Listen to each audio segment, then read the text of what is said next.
Сегодня днем в центре Чебоксар можно было встретить молодых людей в темно-синих академических мантиях и конфедератках. 8-й год подряд в конце июня в них облачаются лучшие выпускники ЧГУ. Попасть в это число непросто. В нынешнем году дипломы об окончании главного вуза республики получат 3800 человек. Но только 100 из них сегодня чествовали на площади перед главным корпусом университета и вручали им свидетельство «Лучшие выпускники ЧГУ 2017 года».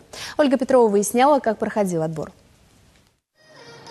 На вручение дипломов о высшем образовании с родителями ходить не принято. А вот на церемонию награждения лучших выпускников – пожалуйста. Многих студентов поддерживают мамы, а Светлану Карымову – муж. Павел терпеливо ждал, когда супруга окончит медицинский факультет и будет заниматься не только наукой, но и семьей. Она большая молодец.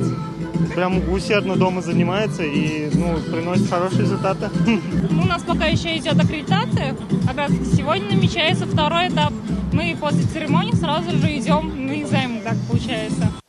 В прошлом году экзамены в новом центре аккредитации и симуляционного обучения медфака сдавали только стоматологи. В этом через процедуру аккредитации предстоит пройти лечебникам и педиатрам. На симуляторах, максимально точно повторяющих физиологические особенности человека, студенты оттачивали навыки работы. Проводили операции и накладывали швы, лечили зубы, делали УЗИ. А сегодня демонстрировали свое мастерство членам комиссии.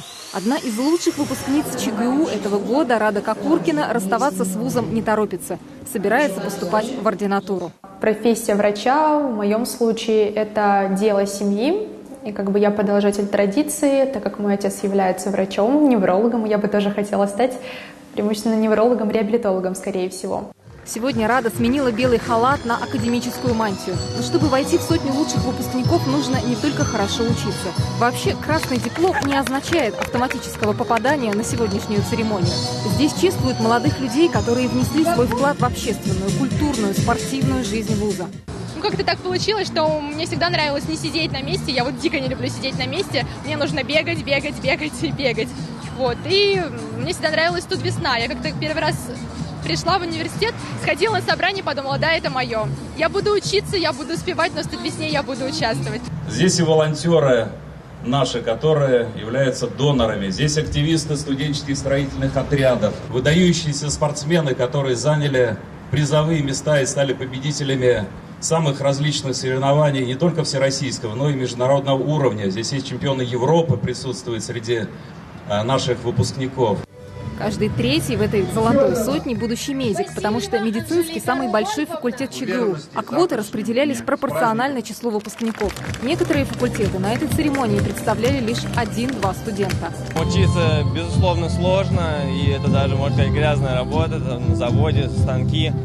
Но я справился, учился, зубрил, можно сказать, бывало, ночами сидел к экзамену особенно готовиться. И мне помог еще спорт. Но я занимаюсь баскетболом, являюсь капитаном сборной ЧГУ, и эти заслуги тоже помогали мне. В прошлые годы ребят напутствовал лично глава республики. Но Михаил Игнатьев в эти дни в командировке, и в ЧГУ приехал премьер-министр Чувашии Иван Моторин. Он сам окончил университет в 1995 году.